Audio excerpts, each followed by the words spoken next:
kalau bukan kita, siapa yang akan bertanggung jawab ke depan? Kobarkan semangat belajar. Allahu Akbar. Siap. Demi Indonesia.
Assalamualaikum warahmatullahi wabarakatuh, teman-teman semua. Masya Allah. Jadi ceritanya saya baru dari makam karena setiap hari Jumat insya Allah kalau ada di insya Allah. Jadi mengkhususkan hari Jumat Ustadz buat yang berhubungan semua. Jadi Jumat udah di lock, nggak boleh ngapa-ngapain. Jadi ada beberapa jadwal sampai sore gitu. Nah, karena makamnya Papa itu deket sama Idaku, Institut Darul Quran. Saya bertemu dengan orang yang luar biasa, Masya Allah. Saya baca profilnya Ustadz, Masya Allah, luar biasa. Ya, ini adalah Pak Rektor Anwar Sani, Masya Allah. Sehat Pak Rektor. Alhamdulillah. Makasih Mbak Oki sudah datang ke sini. Selamat datang di Institut Darul Quran. Masya Allah. Tadi udah ngelihat, wah warna-warni. Jadi ceritanya, kita ini kan manusia harus terus belajar, termasuk belajar dalam mendirikan, mengelola, menjalankan sebuah lembaga yang pada saat ini adalah sebuah Institut Darul Quran. Doain Oki dan teman-teman karena Mas Hufaz kedepannya mau mengikuti jejak ini nih. Oke. Ustadz, insya Allah mau belajar dulu sama beliau. Ayo Pak Rektor ceritain sama kita dong, ini asal muasalnya gimana nih? Jadi dulu ini alhamdulillah tanah sudah dibeli oleh Darul Quran sudah cukup lama. Tahun berapa tuh? Kira-kira 7 atau 8 tahun yang lalu ya. Oh, Masya Allah. Ini masih belum ngapa-ngapain tanah kosong gitu. Terus kita punya ide kan untuk membuat perguruan tinggi Institut Darul Quran. Jadi perguruan tinggi saya kebetulan waktu itu rapat semua keluarga besar Darul Quran. Kemudian siapa nih yang akan jadi rektor? Karena saya duluan kuliah S3, jadi padahal waktu itu belum lulus. Akhirnya ya udah Ustadz Sani aja ketempuhan. Kita waktu itu mau bikin 8 prodi, mengajukan 8 prodi. Apa aja 8 prodi itu? 8 prodi. Sekarang yang akhirnya diizinkan 6 prodi. Oh, 6. Yang diizinkan 6 prodi ada Fakultas Usuluddin itu ilmu Al-Quran dan Tafsir, ilmu hadis. Kemudian FEBI, Fakultas Ekonomi Bisnis Islam. Kita punya MBS, Manajemen Bisnis Syariah dan juga Hukum Ekonomi Syariah. Kemudian di Tarbiyah kita punya 2 BKPI, Bimbingan Konseling Pendidikan Islam, dan PGMI, Pendidikan Guru Madrasah Ibtidaiyah. Jadi 6 prodi. Bidang saya tuh pendidikan tuh, tarbiyah. Ngajar kan? Ngajar, harus ngajar ya. Ini berapa Ini 7.100. Wow. 7.100. Kemudian kita awali dengan membangun masjid. Oh, Masya Allah. Ini dia masjidnya nih, Masjid Al-Anwar. Kenapa dikasih nama Masjid Al-Anwar? Dulu mau kita kasih nama. Oh, karena rektornya Pak. Rektornya Anwar Sani. Masjidnya Al-Anwar, bener nggak? Ini hadiah dari Ustadz Yusuf Mansur ini. Masya Allah. Jadi waktu itu saya sampaikan Ustadz, Masjid Idaku kita kasih nama Al-Mansur ya. Al-Mansur 3. Karena Al-Mansur 1 ada, Al-Mansur 2 ada, kita Al-Mansur 3. Jangan. Ini harus jadi sejarahnya Sani, Anwar Sani, bahwa ini bagian perjuangan. Udah kasih nama masjidnya Al-Anwar. Bener nih Ustadz?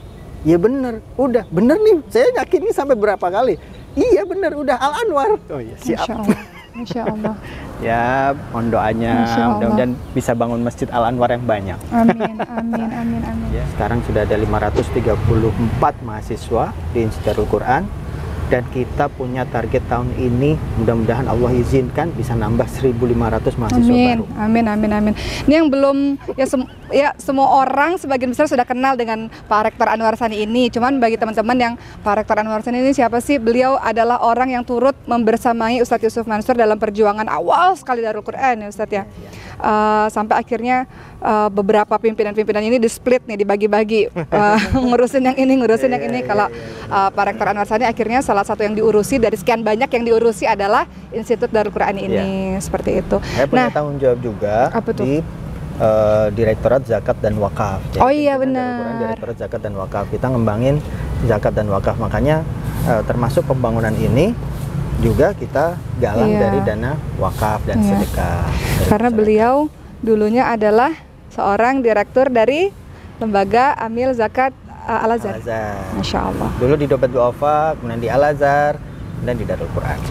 Ustadz Yusuf Mansur tuh keren karena narik yang pinter-pinter. Masya Allah, untuk mengembangkan sebuah lembaga, Masya Allah. Nah, ini apa nih Ustadz nih? Jadi ini dulu pertama kita bangun ini Assalamualaikum Bapak dan Ibu. Kelas ini. Ini kelas. Awalnya kelas karena kita nggak punya bangunan lain. Oh, kelasnya lucu ya Pak Rektor ya? Nah, setelah kita bisa bangun bangunan yang ada di sebelah sana itu 15 ruangan, kemudian 15 asrama, itu kan depan 2 muka itu Mbak Oki. Oh, itu 2 muka di ya? depannya kelas. Itu kelas. Di madep ke belakangnya asrama. Oke, ntar saya pengen lihat nih. Iya, boleh. Nah, ini kemudian karena di sini sudah ada kelas, sekarang sini dijadikan kantor rektorat, kantor rektor, kantor dekan, kantor kaprodi. Lucu gitu ya. Jadi Masya Allah ya, kehadiran saya kemari sebagai ucapan terima kasih sebenarnya karena Pak Rektor sudah memberikan beasiswa untuk santri-santri penghafal Quran di Maskan Hufat. Jadi teman-teman semua, seorang penghafal Quran punya masa depan yang luar biasa, insya Allah baiknya di akhirat pastinya dan juga di dunia di bumi di dunia ini ya. Salah satunya adalah mendapatkan beasiswa kuliah, salah satunya di IDAKU ini. Nanti teman-teman akan lihat kelas-kelasnya, ruangan-ruangannya seperti apa. Tapi setelah ini kita mewawancara beberapa mahasiswa-mahasiswi dari Institut Darul Quran. Dan saya sudah berpesan disaksikan teman-teman. Pak Rektor Anwar Sani akan memberikan ilmunya kepada saya insya Allah untuk mengembangkan Maskan Hufaz yang semuanya tentunya tujuannya sama, yaitu untuk umat insya Allah ya, untuk kebermanfaatan kepada umat insya Allah.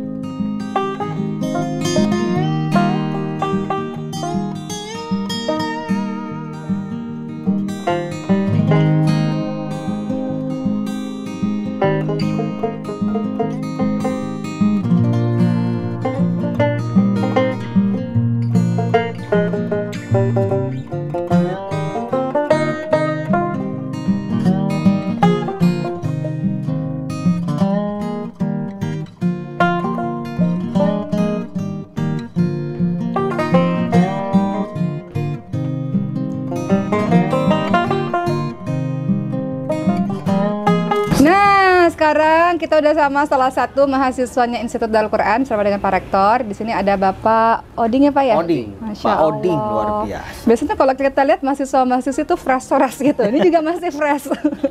Tapi Pak Oding ini Masya Allah, Pak Oding umurnya berapa Pak Oding? 66 Masya tahun, Allah. Sebentar lagi jadi 67. Allah. Masya Allah. Desember 67. 67 tahun. Pak Oding yang teratas kah umurnya? Kalau saya ngomong tertua nggak enak Pak Oding. Teratas kah umurnya Pak Oding di kampus ini? Sepertinya begitu. Sepertinya. Ini kita paling tua. Masya Allah. Kita tanya Pak Rektor dulu. Jadi IDAKU ini nerima usia berapapun? Iya, beliau ini kan waktu pas lagi dibangun belum selesai waktu itu. Tapi udah mulai ya Pak Oding ya. Iya. Dan beliau datang Tahun 2020. Boleh nggak saya ikut kuliah? Masya Allah. Karena beliau bilang gini, selama ini yang beliau pelajari itu ilmu-ilmu dunia, dan saya belum pernah belajar ilmu Al-Quran. Nah, masa nggak boleh? Ya boleh, makanya saya rektor cium tangan sama mahasiswa ini. Iya, tadi waktu ketemu Pak Oding, Pak Rektor cium tangan. Saya jadi malu. Jadi malu. Emang Pak Oding ngambil di sini jurusan apa Pak Oding? MBS. Yaitu? manajemen ekonomi syariah. Manajemen bisnis syariah. Bisnis syariah. Manajemen bisnis syariah. Emang di dalamnya ada pelajaran Al-Quran juga? Ada. Setiap Setiap jurusan-jurusan? prodi ada. Oh, Justru gara-gara itu. Nah, gimana Pak? Gimana? Gimana, Pak? Kenapa Mang Oding akhirnya mau pilih di sekolah di Saya Idaku? itu ya yang menjadi motivasi saya, ibaratnya botol, saya itu botol kosong. Jadi kalau otak untuk bisa maju harus di-upgrade sepertinya gitu, Masya Allah. supaya saya bisa maju, karena saya diberikan kesempatan oleh Allah. Ini kalau ngomong suka nangis. Bismillah. Allahumma shalli ala sayyidina Muhammad. Untuk hidup gitu Masya Allah. harus saya manfaatkan. Sepertinya 60 tahun nggak bisa kemana-mana lagi. Sebentar lagi saya harus pulang. Kalau ditanya oleh malaikat apa yang saya kerjakan di dunia ini, Allah. ya paling tidak saya akan mengatakan saya pernah mampir di Darul Quran. Allah. Jadi saya terakhir itu pensiun dari Angkatan Laut Masya Allah. tahun 2011 Januari dengan masa kerja 30 tahun. Selama 30 tahun itu saya pernah mendapatkan Satya Lencana dari Pak SBY, Masya Allah. kesetiaan 10 tahun. Yang kedua dari Pak Habibie 20 tahun. Setelah itu saya nganggur total di rumah. Nah, selama di rumah tidak ada yang saya kerjakan kecuali saya sering ketemu hewan namanya semut hitam. Di rumah itu banyak, bahkan saya amati gitu, saya amati terus, saya kasih makan semut itu. Ternyata semut itu hebat luar biasa. Semut itu unik, memiliki keterampilan, bisa mencari nafkah makanan. Kalau yang makanan itu tidak baik, dia tidak mau.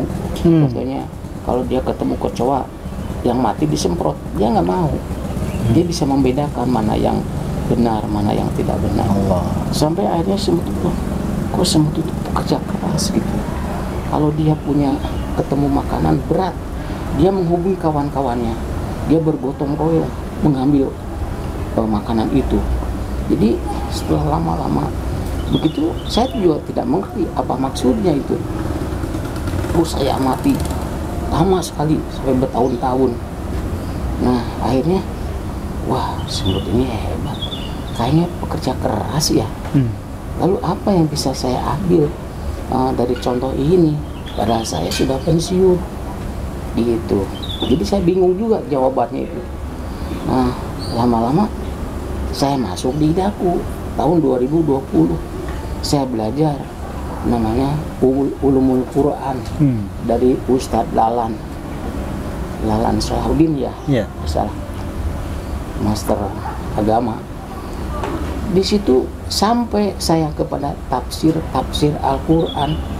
Lalu saya baca di surat Al-Baqarah ayat 2 bahwa Quran itu petunjuk. Petunjuk apa ya? Saya cari padan katanya petunjuk itu apa? Diketemukan ternyata petunjuk yang dimaksud oleh Allah dan surat Al-Baqarah itu petunjuk Al-Quran untuk kehidupan manusia. Ketemu di situ. Begitu ketemu, saya pelajari itu ceramah kuliahnya Bapak Lalan itu. Lama-lama kelamaan muncul di dalam hati, wah, setelah saya baca Al-Quran, belajar ekonomi syariah, bisnis syariah, manajemen, SDM, segala macam banyak itu. Sudah semester 2 banyak bukunya saya beli, saya kumpulkan. Akhirnya saya sekarang ini sudah mulai menyusun skripsi. Masya Allah. Sekarang ini Keren. judulnya itu ada sistem analisis semut hitam Masya bangkitkan jiwa entrepreneur masyarakat jalur Quran. Keren Gitu. sekali. Terus saya pilih nih semut itu apa ya? Ketemu pada kata. Jadi semut itu sistem ekonomi mudorobah umat Masya Tangerang. Allah. Jadi sendiri aja jadi ke situ saya juga bingung gitu. Dan beliau ini udah pernah kuliah S2 ya, Pak? Iya. S2. Saya itu Sebelumnya kuliah S1 jurusan pegawai negeri, kemudian kuliah di STIA, Sekolah Tinggi Ilmu Administrasi, jurusan negara, itu pegawai negeri. Kemudian saya kuliah di S2 di Magister Manajemen di Institut Wiraswasta Indonesia di Jakarta juga. baru di usia senja sekarang ke sini. Saya terus kerja. Terakhir pangkat saya itu ya itu lumayan karena pembina tingkat 1 4B pangkat terakhir itu, jadi pensiun saya. Nah ya karena nganggur itu saya paling tidak suka nganggur, makanya saya kata orang Sunda itu ngotek tak aja lah katanya gitu. Ngotek tak tidak apa yang bisa saya kerjakan ya kerjakan. Pak Oding, oke mau tanya nih, keluarganya Pak Oding ketika melihat Pak Oding di usia hampir 67 tahun kemudian melanjut kuliah lagi, apa respon dari keluarga? Respon yang pertama sih rada-rada ya kaget. gitu lah. Dengan kaget itu. Mau ngapain lagi lu katanya. Udah tua begitu. Gitu. Jadi kayaknya seperti kurang pas gitu. Tapi saya jelaskan, tuh lihat tuh teman-teman. Luntang lantung pensiunan kerjanya dari sini ke sini, dari sini ke sini gitu, nyari kawan, sama-sama ngobrol, nongkrong. Yang lainnya ada yang sakit stroke. Ada yang jadi mancing mulu. Pak Oding nongkrong juga, nongkrong sama mahasiswa, jadi jiwa muda ya Pak Oding ya? Makanya itu tadi saya gara-gara semut. Begitu gara-gara semut, nggak kepikiran bakal jadi apa itu semut dan bakal dijadikan apa oleh saya. Setelah saya masuk tahun 2020, 10 tahun saya nganggur, baru ini kayaknya Allah ngasih ilham ini. Coba saya teliti. Nah gitu. Sampai sekarang saya masih meneliti semut. Masih perhatiin semut? Iya. Tapi semutnya semut hitam. Masya Allah. Pak Oding mau nanya, dalam proses pembelajaran Pak Oding ketika Pak Oding menjadi mahasiswa di IDAKU, ada sebuah kejadian yang tidak pernah terlupakan nggak dari Pak Oding? Sesuatu yang Pak Oding tuh selalu ingat. Boleh kejadian apapun, boleh kejadian yang mengharukan kah? Kejadian yang membuat Pak Oding merasa ini sesuatu yang sangat bermanfaat dalam hidup saya kah, atau apapun? Iya, ketika ada hari pertama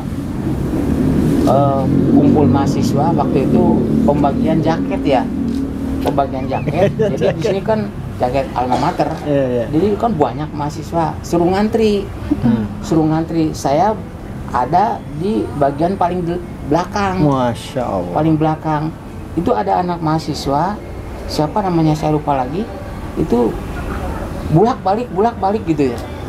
Maksudnya mau apa? Saya juga nggak tahu. Engkong dirinya di depan aja. Ada tempat saya.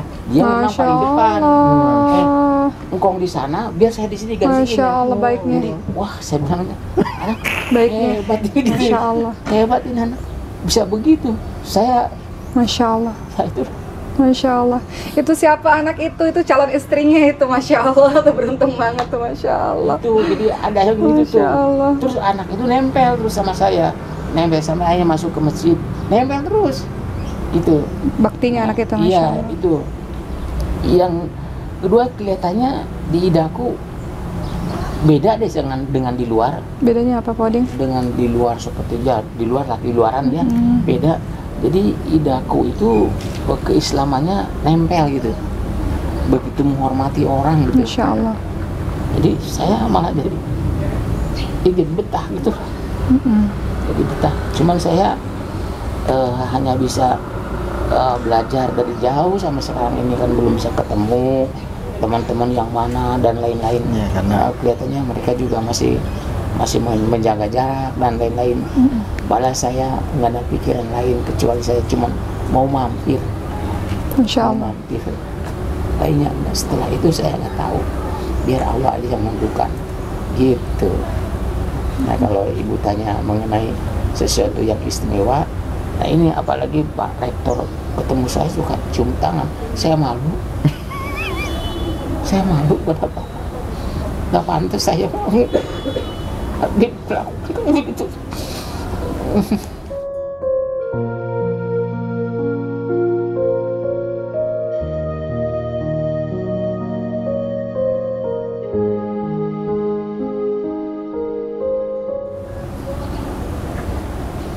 Maaf ya, maaf. Nggak apa-apa Pak, Masya Allah. Masya Allah. Kita sendiri terharu dengan semangat beliau yang luar biasa ya. Maksudnya di usia yang udah lebih dari 60, hampir 67. Kemudian datang ke sini saya juga kaget, Bapak ada niat apa? Saya pengen belajar. Saya sendiri juga kaget waktu pas beliau daftar ya. Benar-benar daftar jadi mahasiswa dan aktif gitu. Karena sekarang pandemi, jadi agak dibatasin kan, dan harus online ya, jadi nggak ketemu di awal-awal dulu ya. Saya tuh pengen cerita, tapi kalau saya cerita saya takut nangis nih, karena saya teringat kisah papa saya juga Pak. Jadi papa saya itu, beliau kan yatim, papa saya qadarullahnya wafat 3 minggu yang lalu Pak. Tadi saya dari ziarah dari makam papa. Jadi papa itu kan memang beliau itu yatim piatu dan kemudian beliau lulusan SMA. Lulusan SMA. Ketika saya kelas 6 SD, papa saya memutuskan untuk kuliah lagi, Pak. Kemudian saya tanya, ngapain sih Pak kuliah? Udah berumur kuliah terus ngapain? Kuliah S1 maksudnya ya pada saat itu karena beliau baru lulus SMA. Jadi beliau bilang supaya anak-anaknya papa melihat bahwa papa semangat dalam menuntut ilmu, supaya anak keturunan melihat di usia berapapun gak ada kata terlambat untuk belajar. Jadi ketika melihat Pak Oding bercerita seperti ini, saya jadi teringat. Jadi teringat ya? Masya Allah. Saya itu kuliah sampai S2, pelajaran agamanya sedikit Masya Allah. Malah sekarang Ustadz, mohon maaf, itu skripsi saya tentang semut hitam itu saya membutuhkan semacam laboratorium, saya membutuhkan alat pembesar untuk saya teliti lebih lanjut. Saya sedang kontak dengan Universitas Pasundan di Bandung. Saya mau masuk ke S3. Masya Allah. Pak Oding, kan di YouTube ini yang nonton juga ada orang tua dan anak-anak muda maksudnya. Saya ingin Pak Oding memberikan pesan-pesan karena banyak sekali orang-orang yang sudah berumur di luar sana mau belajar malu Pak Oding. Kemarin saya baru datang ke salah satu tempat ngaji lah, gratis tuh tempat ngaji teman kuliah. Teman saya mengatakan kita nih buka gratis loh Mbak Oki. Yang ramai itu anak-anak kecil, ibu-ibunya sama sekali nggak mau belajar. Kenapa? Ibu-ibunya malu katanya. Karena baru belajar Iqra gitu malu. Nah, mungkin Pak Oding bisa memberikan pesan untuk orang-orang di luar sana supaya walaupun sudah berusia tetap semangat belajar dan nggak merasa malu mungkin Pak Oding. Silakan Pak Oding, ada pesan-pesan nggak? Ya, pesannya apa ya? Ya, manfaatkan umur sedapat mungkin. Walaupun kita sudah tua, tidak apa-apa. Justru malah kita jadi dihormatin sama anak-anak itu. Gitu, seperti contoh tadi itu, saya paling belakang, itu si anak tuh bolak-balik, Bang, engkong di depan aja, tempat saya itu bukan tempat orang lain, saya duduk dirinya di depan, Masya Allah, engkong kesana, saya kesini kena, waduh, ini anak istimewa juga. Siapakah anak itu? Saya kagum sama kamu. Kita wawancarai episode selanjutnya. Emang ada anaknya? Ada dong. Ada, kalau saya ketemu sih mungkin ada temannya juga, 2 orang. Masya Allah, Masya Allah. 2 orang. Masya Allah. Nah, kalau untuk anak-anak muda Pak Oding, ini Pak Rektor kita lagi terkena cahaya matahari. Vitamin D Pak Rektor, nggak apa-apa ya? Vitamin D, iya. Nah, apa kita mau geser dulu? Nggak apa-apa. Mau geser mau berjemur? Mau geser ya. Nah, setelah kita ganti posisi karena Pak Rektor ini kepanasan karena matahari. Allah kasih cahaya, Bang. Nah, sekarang Pak Oding, ini anak-anak muda di luar sana harusnya yang nonton ini merasa merasa malu ya kalau kita masih bahasa anak-anak muda tuh belajar. Nggak mau belajar. Nggak mau belajar atau bahasa anak-anak muda tuh kaum rebahan, kerjanya nonton drama Korea. Pak, anak-anak muda ya siapa di sini nonton drama Korea nih? Ya, yang berjam-jam yang nggak mau melakukan apapun. lihat Pak Oding sebagai contoh betapa beliau memanfaatkan waktunya untuk sungguh-sungguh belajar. Dan ada pesan dari Pak Oding mungkin untuk anak-anak muda di luar sana yang masih males-malesan untuk kuliah, Pak Oding, yang masih males-malesan untuk belajar. Ya, Indonesia itu milik kita. Indonesia milik kita. Aduh, Masya Allah.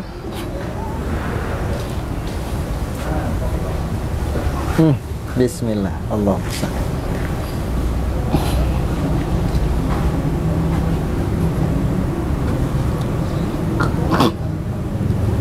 Kalau bukan kita, siapa yang akan bertanggung jawab ke depan? Kobarkan semangat belajar. Allahu Akbar. Siap. Demi Indonesia. Bapak Presiden yang sekarang itu keluarganya dari mana kita sudah tahu, tapi jadi presiden sekarang hebat, luar biasa. Kalau nggak salah beliau itu anak dari tukang kayu, apa iya? Ya. Tapi jadi presiden, coba. Lalu kita mau jadi apa? Harus hebat. Terlebih lagi di masa corona itu. Maju terus, pantang mundur. Allah. Terima kasih. Masya Allah. Baik, Pak Oding, sebelum kita resume nih perkataan dari Pak Oding, dari Pak Rektor dulu nih pesan-pesan untuk mereka-mereka di luar sana yang masih malas-malas belajar, yang masih nggak sungguh-sungguh manfaatkan masa mudanya. Ini Pak Rektor ya sudah menjadi orang yang luar biasa karena sejak mudanya juga bergerak. Tapi kalau kaum rebahan ya jadi penonton keberhasilan orang yang nggak akan jadi apa-apa gitu. Mungkin bisa memberikan pesan untuk teman-teman di luar sana supaya semangat bergerak atau semangat belajar atau semangat apapun di usia muda. Silakan Pak Rektor. Ya, baik. Saya sendiri hari ini kisah yang banyak dari Pak Oding baru tahu juga. Masya Allah. Saya nggak terlalu banyak tahu, tapi di awal-awal motivasinya beliau saya menangkap. Bahwa kemudian sampai hari ini ternyata sampai beliau mau daftar S3, itu keinginan yang luar biasa di usia yang sudah 66 menjelang 67. Artinya beliau sendiri sudah memahami sebentar lagi akan dipanggil oleh Allah Subhanahu wa taala. Kalau kemudian nanti Allah bertanya, malaikat bertanya, apa yang kamu lakukan? Sedang belajar. Belajar yang juga belajar Al-Qur'an. Wah, Masya Allah, ini mudah-mudahan jadi tiket menuju surga. Maka bismillah, mudah-mudahan kita semuanya, apalagi yang masih muda-muda, teruslah belajar melalui apa saja, melalui jalur apa saja, melalui media apa saja. Dan insya Allah masa depan Indonesia itu ada di tangan teman-teman semuanya, ada di tangan kalian semuanya. Maka pembelajaran hari ini, kesulitan hari ini, kesusahan hari ini akan menjadi kebahagiaan nanti. Insya Allah kesusahan kita, beratnya hari ini untuk belajar, maka akan menjadi menyiapkan kebahagiaan kita di masa depan, insya Allah. Ya, Masya Allah, wah saya belajar banyak banget ya pagi-pagi ini, menggetarkan hati. Saya jadi ikutan nangis nih, gara-gara Pak Oding. Karena Pak Oding ya saya nggak ninjek ya. Karena Pak Oding jadi gini, dia jadi bergetar nih hati saya. Jadi maaf ya teman-teman sekalian ya, kalau harusnya tuh host tuh stabil tuh. Biasanya host tuh harus stabil karena dia harus membawa acara. Tapi kalau saya ini agak-agak nggak profesional ya, jadi agak-agak mudah mewek gitu. Jadi hari ini Pak Oding mengajarkan pada kita banyak sekali teman-teman, khususnya teman-teman yang muda-muda dan juga yang sudah berumur. Kita malu harusnya dengan Pak Oding. Pak Oding mengajarkan yang pertama adalah persiapan menuju kematian. Jadi kita ingat bahwa Rasulullah SAW mengingatkan kepada para sahabat-sahabatnya ketika ada seorang Ansor yang bertanya, ya Rasul, yang paling baik itu siapa? Rasul menjawab, yang paling baik adalah mereka yang paling baik akhlaknya, kemudian yang paling pintar adalah mereka yang mempersiapkan bekal kematian. Ingat kematian dan mempersiapkan bekal kematian. Pak Oding mengajarkan pada kita pada hari ini untuk mempersiapkan bekal kematian kita. Salah satunya adalah dengan mengisi waktu kita dengan hal-hal bermanfaat, dan Pak Oding memilih hal-hal bermanfaat yang diisi oleh beliau adalah menuntut ilmu. Pak Oding mengajarkan kepada kita persiapan menuju kematian. Pak Oding mengajarkan kita untuk semangat belajar. Pak Oding mengajarkan cinta ilmu. cinta agama, cinta Allah, cinta bangsa. Itu Pak Oding hari ini mengajarkan pada kita. Pak Oding mengajarkan tentang ketawaduan, karena kalau orang sombong nggak mungkin mau belajar. Tapi beliau tadi mengatakan perumpamaannya sebagai botol yang kosong, artinya beliau mengosongkan dirinya dengan tawadu, dengan rendah hati. Beliau mau belajar bersama dengan anak-anak muda lainnya, padahal beliau sudah kuliah sebelumnya, beliau punya jabatan yang bagus sebelumnya, beliau adalah seorang pengabdi bagi bangsa ini sebelumnya. Tapi dengan ketawaduan beliau, akhirnya beliau mengosongkan diri beliau untuk mendapatkan ilmu. Jadi itu yang perlu kita miliki. Kalau diri kita sombong, maka nggak akan pernah mau kita belajar. Pak Oding mengajarkan tentang ketawaduan. Pak Oding juga mengajarkan tentang cinta agama, cinta kepada Allah Subhanahu Wa Taala dengan memanfaatkan masa yang ada sekarang untuk sungguh-sungguh belajar agama. Pak Oding mengajarkan kita untuk cinta bangsa. Ini juga yang menggetarkan hati saya, teman-teman sekalian, bahwa saya yakin Pak Rektor Anwar Sani dan juga teman-teman dimanapun berada, termasuk lembaga Maskal Huffaz, apapun lembaga-lembaga pendidikan itu, tujuannya salah satunya yang paling besar adalah untuk mencetak anak bangsa, untuk mencerdaskan anak bangsa, supaya bangsa ini diisi oleh orang-orang yang baik ya Pak Oding ya, orang-orang yang ahlul Quran, orang-orang yang cinta Quran. Kalau ada cinta Quran, dia nggak zalim, dia nggak jahat, dia nggak curang, maka bangsa ini akan makmur, bangsa ini akan adil, bangsa ini akan damai karena diisi oleh orang-orang yang cinta Quran, cinta Allah, cinta agama, dan takut, bukan takut ya, mempersiapkan bekal kematian. Jadi nggak mungkin aneh-aneh untuk melakukan hal-hal kecurangan. Hari ini belajar banyak teman-teman sekalian. Semoga tayangan ini bermanfaat. Kita doakan Pak Oding selalu sehat ya Pak Oding ya. Makasih nasihat kehidupannya Pak Oding. Saya berterima kasih kepada Allah Subhanahu Wa Taala dipertemukan dengan Pak Oding yang menggetarkan hati saya pada hari ini. Dan semoga Pak Oding Allah panjangkan umur dan umur yang berkah insya-Allah.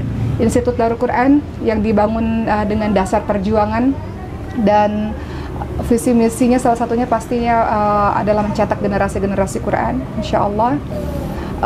Kita doakan semoga Institut Darul Quran terus maju, mahasiswa-mahasiswinya banyak, mereka yang cerdas akademis tapi juga cerdas spiritual insya-Allah, di bawah bimbingan dan di bawah kepemimpinan dari Pak Rektor Anwar Sani insya Allah. Terima kasih Pak Rektor, terima kasih Pak Oding, terima kasih sudah menonton jalan-jalan kita di Institut Darul Quran pagi ini, dan insya Allah kita bertemu di vlog-vlog berikutnya. Assalamualaikum warahmatullahi wabarakatuh. Waalaikumsalam warahmatullahi wabarakatuh.